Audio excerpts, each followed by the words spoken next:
Good morning. Welcome to my channel, Data Driven Decisions.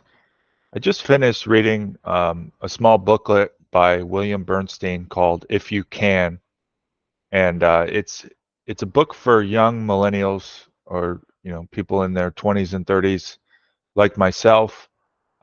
If you hate reading and you want to understand investing, if there's one book to read and you can read it for free, you can just download it um, off of the efficientfrontier.com website.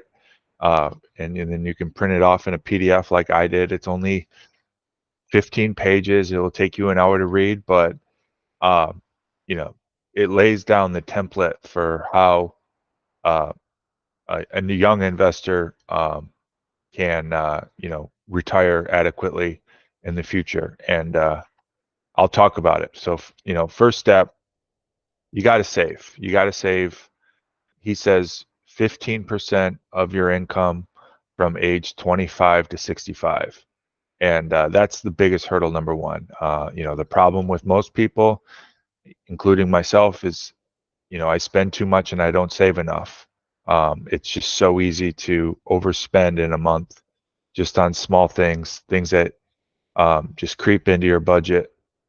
So, if you can't save, even if you're as good of an investor as Warren Buffett, you're still going to retire poor because that's the most important factor is saving. Saving 15% of your income. Now, when it comes to investing, he says quite simply just to invest into 3 index funds in equal proportions, so 33% of each, a U.S. total stock market index fund, an international total stock market index fund, and a U.S. total bond market index fund. So that's the 3 fund portfolio that the Bogleheads recommend. It's a very simple portfolio. Um, in my opinion, for a young investor, it's probably too conservative. But for somebody who's just getting into the market, you kind of want a smoother ride because you're young and you're naive and you're subject to make bad decisions when the market churns in a bad direction. So given that 33% of it is in bonds, that can seem quite conservative, but that's kind of what I've had for the past 5 years, and I regret not making as much money as I would if I was all in stocks, but it's been a smooth ride, and I haven't really touched my money in a long time, and from all the books that I've read on investing, I think that's carrying out the advice is when you do nothing. I mean, the only thing you should do is just rebalance your asset allocation once a year, and that's all you need to do. But you know, stay the course. When the market dips, similar to what happened a couple weeks ago, what do you know just happened? It creeped back all the way to back where it was.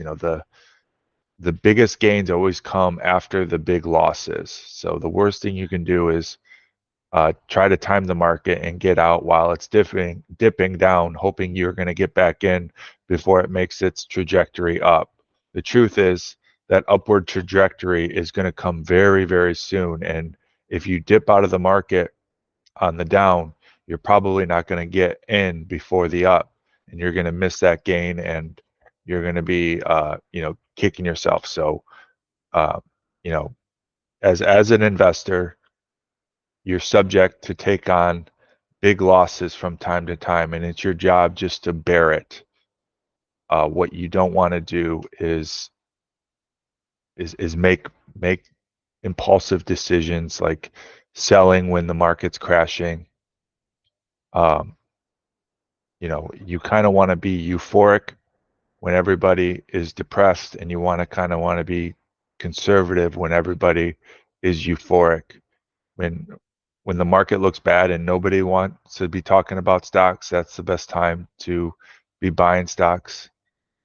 But when a market is euphoric, similar to what it was with cryptocurrency a few years ago, that is a mania, and that is always a terrible time to buy. That's when you want to get out of the market when everybody is euphoric.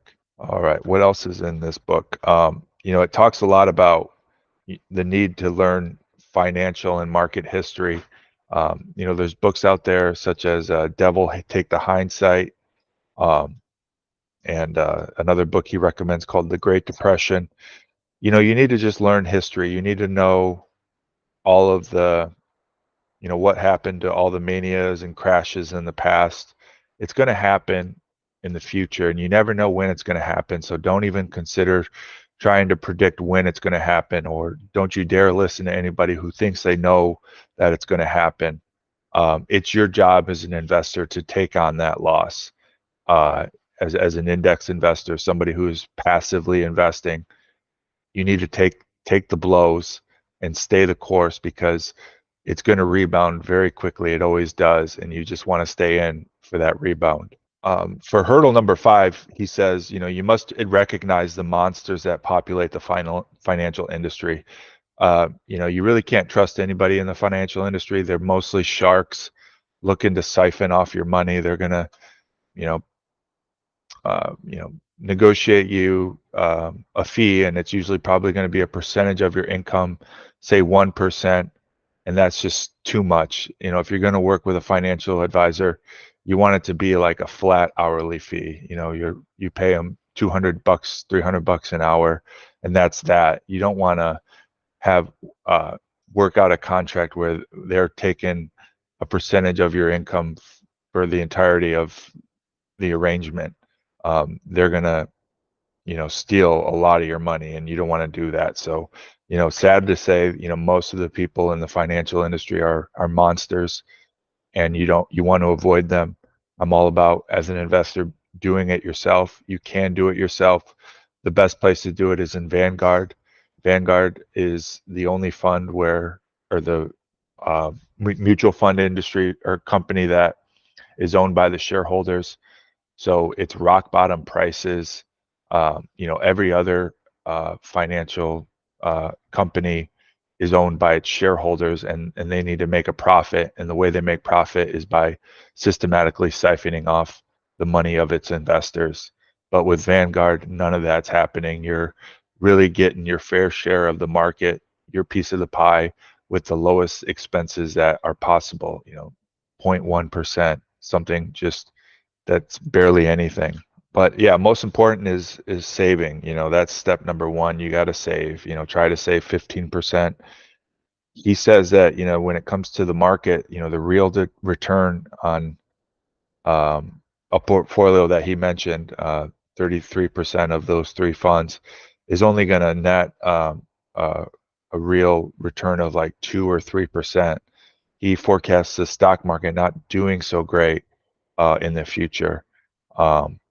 And sadly, we're probably not going to receive the full amount of our Social Security, since it's going bankrupt. So he says we'll probably receive 75% of our Social Security by the time us millennials are at retirement age, and that's going to be very important. That's going to be like half of your retirement, but the other half falls on you as an investor. If you invest 15% of your income from age 25 to 65, and you just invest in those 3 funds, he guarantees that you're going to do okay. You're going to get your fair share of market gains, and sadly, it's not going to be great. It's only going to be like 2-3% if you factor in inflation. It's not going to be like your typical 7% like we've seen historically over the past 100 years. Everyone says market average is like 10%. Inflation is about 3%, so the real return is about 7%. And he says in the future it's going to be a lot lower, something like 2 or 3%, sadly. And that makes it so important to he mentions that or he mentions that before you invest, you got to get out of your debt, because your debt is probably going to have a much higher interest rate than what the stock market is going to produce. He says the stock market isn't going to be as great as the past. And matter of fact, he predicts that international stocks are going to do better than U.S. stocks. So for that reason, if you got a car loan at 7%, you should take care of that debt before you invest. It's more important to uh, take care of your debts before you invest. I mean, I have a house, and that's going to take me 20 years to pay off, and I'm still going to invest while I'm paying off that house. But um, I think I should aggressively pay off my truck before I invest. I think when you pay off debt, it's kind of like investing. You're failing to pay the interest on what you would have paid had you not paid off that debt. So it is like investing, and you can treat it like investing. So, like for me, I have a $38,000 truck loan.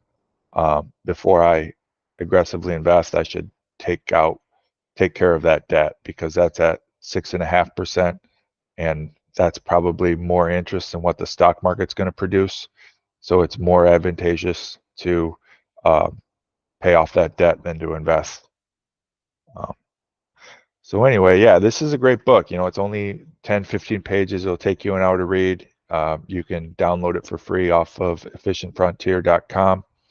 And it lays the simple ground rules for a naive investor on how to win in the stock market game. To summarize, always invest 15% of your income. Do it from age 25 to 65. Try to invest as much as you can, and that equals spending as less as you can, having a budget, being a good spender, and you know, being able to save 15%. He always says, make sure you take the match in your 401k, no matter whether you're in debt or not. Dave Ramsey says no to that. He says decline that and just pay off your debt. But William Bernstein, along with many others, say, you take that free money always, even if it's bad investments with high expense ratios, you're still getting 100 or 50% return on your money just by your company matching what you put in. So always put into the max of your 401k. Um, and then, when it comes to investing, you should do it simply. You should do index funds. William Bernstein says if you're, just starting out, just do 33%, 1/3 into those three funds: U.S. total stock market, international stock market, and the total U.S. bond market. You don't need to worry about foreign bonds. That's unnecessary. You just need a three-fund portfolio. Um, so yeah, those are the really big things. And then you just recognize yourself as the enemy. It, Learning about financial history is all about staying the course when bad times happen. Because you've seen this movie before. Because you've read a little bit about financial history. You're untethered. You're not going to move. You're not going to change your stock market plan. You're just going to stay the course when those bad times happen, because that good times are always going to happen right after those bad times, and you want to be in those good times. And if you ever think about dipping out of the market when it's going down, you're probably going to miss out on those really good times, because those happen so quickly after the down times. The biggest gains days in the stock market always happen after the biggest loss days. So that's very important. So anyway, I hope you like this video. Read the book if you can. I wouldn't call it a book. It's more of a booklet. You can download it for free off of theefficientfrontier.com. This book is by William Bernstein. He is my favorite financial author. He's written three really awesome books: The Investor Manifesto, The Intelligent Asset Allocator, and The Four Pillars of Investing. Um, you know, I think he's probably the best author, in the financial industry. He just does it so well. Read William Bernstein if you want to, read about investing. And there's a whole other camp of authors that say the same thing that William Bernstein says. The news is getting out about passive investing being the winning strategy, and to avoid all active management and helpers. So, good luck to you in your investing future. Make sure you save 15% every month, and expect moderate returns in the stock market for the rest of our life. And for that reason, we got to be very diligent about saving 15% and taking care of our debt. Uh, we got to do it ourselves, because by the time we're at retirement age, Social Security is going to be hurting really bad. We're not going to receive our full benefit, and there's no pensions anymore. So it's on us as just normal people to create our retirement and fund it. So good luck to you in your endeavor, And I hope you keep following me so I can give you more advice about how to be a sound investor. Always avoid the helpers. Don't seek help from financial experts. Most of them are sharks, and they're going to put you into high cost active management. So anyway, that's it. Have a good one. Bye.